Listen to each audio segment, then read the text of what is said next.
মূলা দিয়ে চিংড়ি মাছ দিয়ে খাসি রান্না, আর আছে ধুন্দল ঝিঙ্গে দিয়ে ভাজি, ঝোল ভাজি।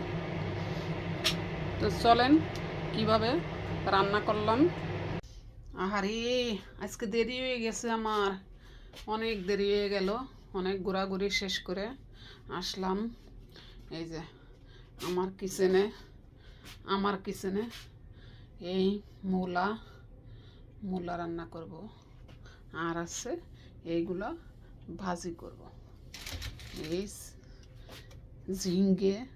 ঝিঙ্গে বলে আমাদের গ্রামে, আর এটা আছে ধুন্দল বলে।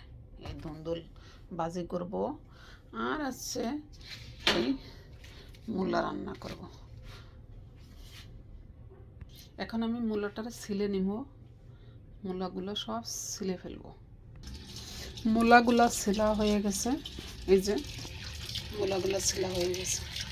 এখন আমি এইগুলো ছিলে কমপ্লিট করব। আমার ধুন্দল ছিলা হয়ে গেছে, এখন আমি ঝিঙ্গে ছিলতেছি। এখন আপনারা যদি এই ঝিঙ্গে যদি সরাসরি ব্লেড দিয়ে টান দেন তাহলে ছিলা হবে না, এই ব্লেডের ধারও চলে যাবে। আপনারা কি করবেন, এই শিরগুলো আগে এই চাকু দিয়ে এইভাবে টেনে টেনে আগে নিয়ে নেবেন, পরে যায় আপনারা ব্লেড দিয়ে এইভাবে টান দেবেন। এই যে আমি এটার এই শিরগুলা সব ফেলে দিছি, এখন আমি এটা টান দেব, দিলে একবার এই শুকলাগুলো সরে যাবে। এই যে দেখেন কত সুন্দর করে ছিলা হয়ে গেছে। আর যদি এই শির থাকা অবস্থায় যদি আপনারা যদি টান দেন এই ব্লেড দিয়ে, তখন এই ছিলা হবে না, লেট হবে বেশি। আমার তো আর সবজিগুলো একবার সব ছিলা হয়ে গেছে। এখন আমি এই যে রসুন আর পেঁয়াজ ভিজায় রাখছি, এইগুলো ভিজায় রাখার কারণ আছে যে রসুনটা তাড়াতাড়ি ছিলা যায়, আর এটি আসছে যখন আমি কাটবো তখন আসছে চোখে পানি আসবে না। এই যে আমার সব শিখলা। গরু থাকলে কত সুন্দর খাইতো, ছাগল থাকলেও খাইতো, কিন্তু নাই, দুঃখের বিষয়। আমার মূলা কাটা ধোয়া কমপ্লিট হয়ে গেছে, আর এ সাইডে ধুন্দল আর আছে ঝিঙ্গে কাটা শেষ হয়ে গেছে। এখন আমি এখানে একটু হালকা ভাপ দিয়ে নিব, তারপর আছে ভাজি করব, এটা ভাজি করব। আর এই মূলাটারও আমি হালকা ভাপ দেব, তা নাইলে ভাপ যদি না দিই মূলার একটা গন্ধ আছে, ওই গন্ধ পেটে গেলে খালি পাদ আর পাদে ছাড়া কোনো কথা নাই, বুঝছেন। এই জন্য একটু হালকা ভাপ দিলে পাদটা কমবে, তা নাইলে মূলাতে এমনি বাতাস দমকা হাওয়া বয়, ওই দমকা হাওয়া যাতে না বয়, যার কারণে আমি একটু ভাপ দিয়ে নিব। মূলাটা ভাপ দেওয়া হয়ে গেছে, এখন আমি এই যে পানিটা ঝরাই নিয়েছি। আমি এখানে আদা, রসুন, পেঁয়াজ, জিরে, মরিচ সব এক লাগে বেটে নিয়েছি, কারণ গ্রামের মতন, যেহেতু আমি গ্রামের বাংলাদেশের মেয়ে, তখন তো আমি বাংলাদেশের মতন রান্নাই করব, এটাই স্বাভাবিক। এ দেখেন আমি মাটির হাঁড়িতে রান্না করব, আর এখানে আমি তেলটা দিয়ে দিছি, অল্প তেল দিছি, অল্প তেলে রান্না করব। তেলটা গরম হয়ে গেছে, ওই যে পুত পুত পুত পুত পুত পুত করতেছে। এখন আমি পেঁয়াজ দিব, ওই যে তেলটা গরম হয়েছে, কারণ গরম যদি না হতো পেঁয়াজ দেওয়ার পরে ওই যে টস টস টস টস শব্দ করতো না। এই সাইডে আমি এই যে সেই ধুন্দলটা আর ঝিঙ্গেগুলো তাই কুচাইয়ে এই যে বাপে বসায় দিয়েছি। বাপে বসায় দেওয়ার কারণ আছে এই পানিটা সিদ্ধ হয়ে কমে যাবে, পরে আমি এর বাগার দেব, তাহলে এই আমার এই ভাজিটা স্বাদ আসবে, আর অল্প তেলে আমার রান্নাটা হয়ে যাবে।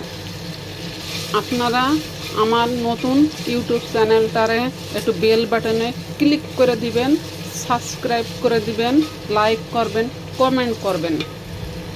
পুরা পৃথিবীর কলিজার ভাই ও বোনেরা আপনারা আমার পাশে থাকেন, আমার নতুন চ্যানেলটার পাশে থাকেন, আর আপনাদের জন্য আমার থাকবে অসংখ্য দোয়া, ভালোবাসা।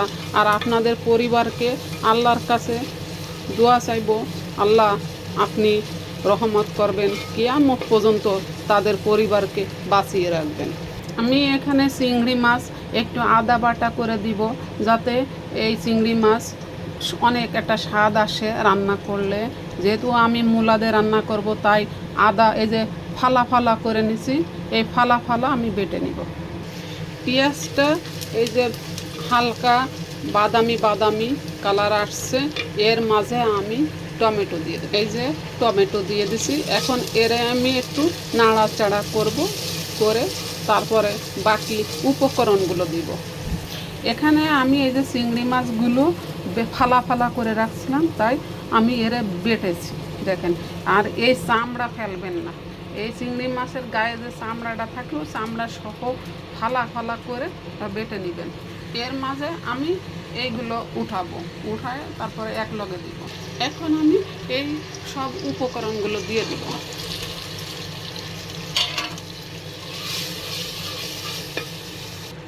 এখানে আমি একটু জিরে গুঁড়া আর 1 চামচ হলুদ অ্যাড করলাম।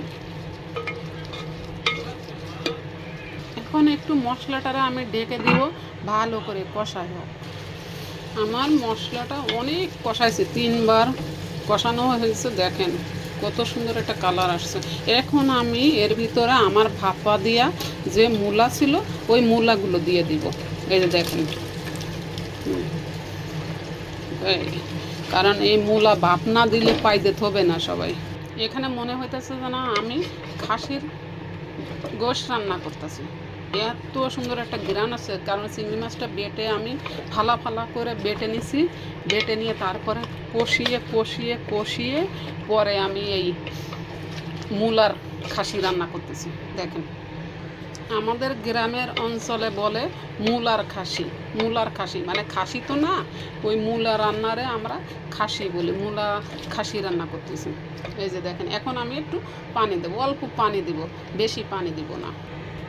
দেখেন কি সুন্দর একটা কালার আসছে মূলার খাসিতে। হ্যাঁ, এত সুন্দর একটা স্বাদ আসছে। আমি অল্প পানি দিছি যাতে আমার ঝোলটা একটু কম থাকে, ঝোলটা একটু কম থাকে। এরপরে একটু ধনে পাতা ছিটে দেবো, ব্যাস আমার মূলার খাসি রান্না হয়ে যাবে। আপনারা দেখতে থাকুন, দেখতে থাকুন। দেখেন মূলার খাসি রান্না। এখানে আমার মূলার খাসি রান্না কমপ্লিট। এখন আমি ধনে পাতা দিয়ে দেব কিছু।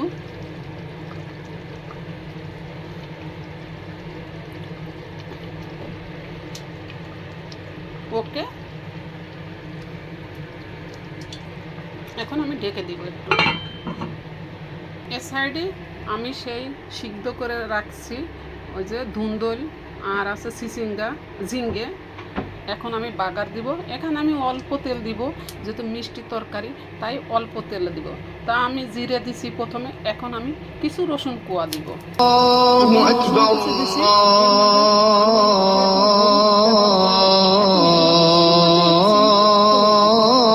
أشهد أن لا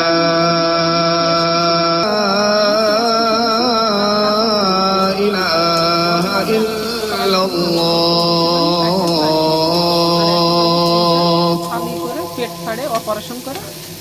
أشهد أن محمدا رسول الله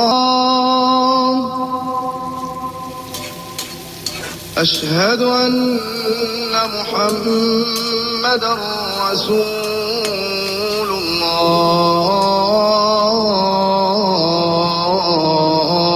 الله حي على الصلاة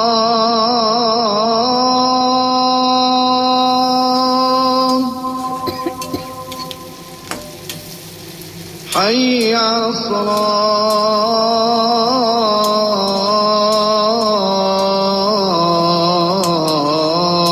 الصلاة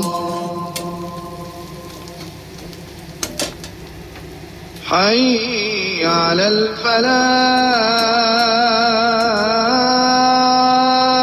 الفلاح حي على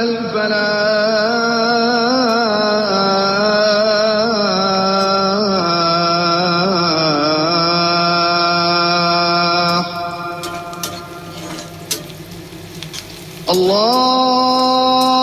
الله أكبر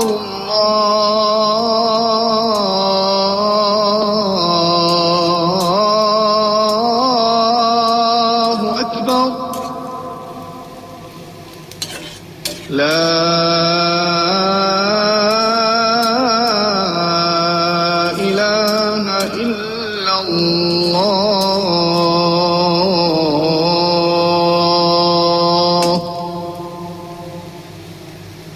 বাদামি কালার হয়ে গেছে, তাই আমি ঢেলে দিব। ভিডিওটা বড় হয়ে গেছে, কারণ আছে আজান দিছে, ওই টাইমে আমার ক্যাসেটটা বন্ধ রাখছিলাম।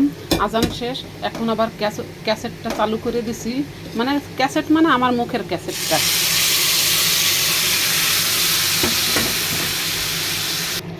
এই তরকারিটা যে খাবে তার পাদ হবে না, কষা থাকবে না, একবার মানে কি বলবো আর।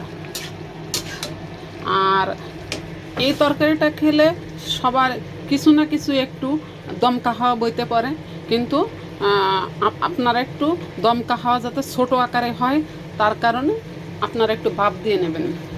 আমি কিছু ধনে কুচি পাতা দিয়ে দিছি, কারণ আছে কি ফ্লেভারটা অনেক সুন্দর আসবে।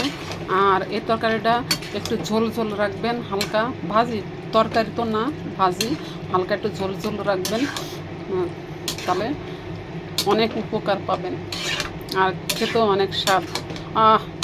সেই একটা ফ্লেভার আসছে, মাশাল্লাহ। ওকে, ভিডিওটা বড় হয়ে গেছে, আমার রান্না কমপ্লিট। আপনারা দেখে লাইক, কমেন্ট, শেয়ার, সাবস্ক্রাইব, তারপর আসছে বেল বাটনে ক্লিক করে দিবেন। আসসালামু আলাইকুম।